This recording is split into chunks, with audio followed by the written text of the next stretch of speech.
right, so here we are on section 4.3 on rational inequalities and applications. Now this is from the other book, so it's its own separate PDF file handout. So variations. So we're going to let x, y, and z be variable quantities, and then we're going to have three different types of variations they can have. We can have y varies directly with or is directly proportional to, depending on how you want to say it, x if there is a constant k such that y is equal to k times x. So those are proportional to each other with that k constant. Now, y varies inversely with or is inversely proportional to x if there's a constant k such that y is equal to k over x. And then there's one where z varies jointly with or is jointly proportional to x and y if there's a constant k such that z is equal to k times x times y. So the jointly means there's going to be two things multiplied together.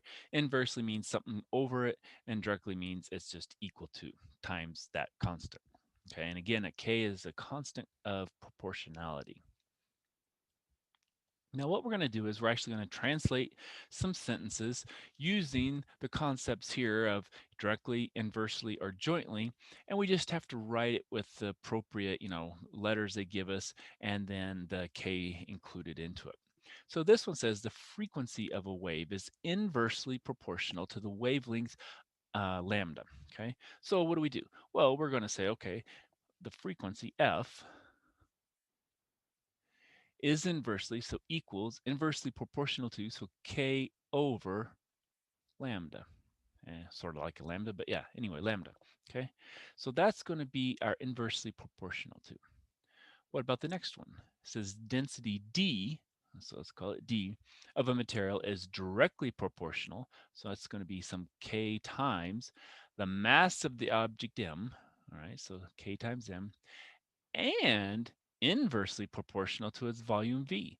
Well, so that means then we also have to have over V. So this is our directly proportional to, and then the D equals K over V is the inversely proportional to. So we have two pieces here. So we have the directly and inversely. So sometimes you have a mixture of two of the options for variation. Now, the next one is Coulomb's law. It says, suppose two electric point charges, one with a charge of little q and one with a charge of capital Q, are positioned r units apart. It says the electrostatic force F exerted on the charges, so F exerted on the charges varies directly with the product of the two charges and inversely with the square of the distance. Okay, so it's going to be directly with the two charges, k times little q times big Q, but inversely with the square of the distance. Well, the distance was r, so that's r squared. So that's inversely, that's directly.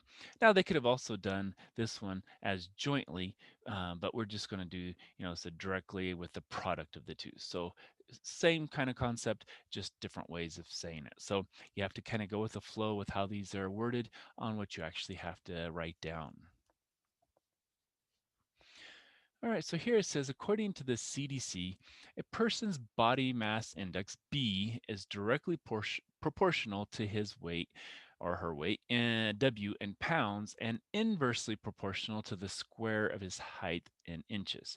Express this as a mathematical equation, then plug some values in and get the constant proportionality, and then rewrite the mathematical expression to use that constant proportionality. So first, A.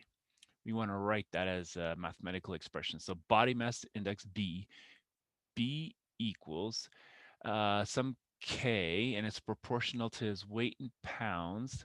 Okay, so K times W, inversely proportional to the square of his height over H squared. Okay, so that's all we need to do for part A. Now part B, we have to think about what they're giving us. All right, so we're given a height. Okay, so we have height, but what is height in? Well, it's in inches. They give it to us in feet and inches. So for part B, let's put it over here. We need to say 5 feet 10 inches is equal to what? Well, 5 feet is 5 times 12 is 60 plus 10. So that is a total of 70 inches. Now we have pounds here and weight is in pounds, so that's okay.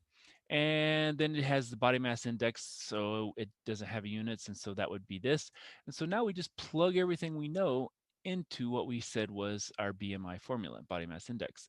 So B is 33.7 equals K times W, which is 235, divided by, we said, 70 squared. Now we want to solve for K, so we're going to have to multiply by 70 squared over 235, multiply by 70 squared over 235. Now, if we do that, we actually have to get our calculator out and say, okay, well, 70 squared times 33.7 divided by 235 is equal to 702. So now we need K is equal to 702.68. And let's just do 2 decimal places here. That should be good. Okay. We could even do 1 because there's only 1 here, and that would be probably even more precise, but we'll just do 2. Now what we're supposed to do is rewrite this using our K. So C says we're going to have B equals 702.68 W over H squared. Okay. And now we have the body mass index, B, and that's equal to this proportionality constant times our weight divided by our height squared. All right, so let's pause there and we'll come back for more.